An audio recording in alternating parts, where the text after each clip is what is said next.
My name's Briggs, the wordsmith. I'm just going to be sharing some poetry with you, if that's okay. Cool. The first one, um, it's called Good Grief, right? And the reason I wrote it was mainly because, sometimes when you go through pain, right, and you don't understand why you're going through it, but pain isn't necessarily bad. Like, when you go through it, God allows kind of pain for us to kind of see his glory. And through that, I was going through a certain issue and I was writing it. And at the time, I didn't know how the ending would come about.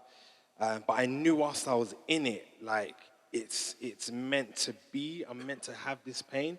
And in essence, the grief I was going through was good. I knew it was good. So that's why the title was called Good Grief. So I pray you're blessed by it. And it's funny, when you're going through grief like that, yeah, people start sending you the scriptures. The same scriptures you sent them when they were down. My pen seems to have put on a bit of weight lately. Maybe my wrists are weak, I ain't sure yet. The spirit is like a fortnight.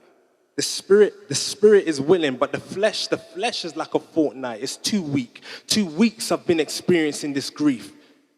The grief of wondering, how the hell am I going to survive? I've been waiting for joy to come in the morning. Every time I wake up, it feels like a piece of me has died. So in the morning, my thoughts be mourning. Yet this pain is like a solid reminder that I'm still alive. Because if you ain't going through ups and downs in this graph, how do you know you're on the correct life path? See, I'm a product of that good grief. My mom pushed me out. She tells me the birth story all the time so I can see that grief she went through was good. See, I'm a product of that good grief. And just like her, when she was pushing me out, I've been pushing like I ain't never pushed before. And lately I've been praying. And it seems to me this grief is the only reason I fully understand what they mean now by praying without ceasing. Man, it's keeping me sane. My sister's calling me crazy for smiling through it. I didn't know my attitude was evangelizing to her. I didn't need no scriptures or leaflets to do it. See, this is that good grief. A grief that makes me feel close to God even though he feels distant. Because really and truly, would we all still be here if he ticked everything we wanted on his wish list? This is the grief that birthed the Psalms. A grief that gives uncommon calm and peace when the world think I should be in pieces. And the more weight that's put on my shoulders, the more I understand and trust that he knows I can bear it. So instead of praying for distractions, nowadays I'm just praying for God's care and his will to be done.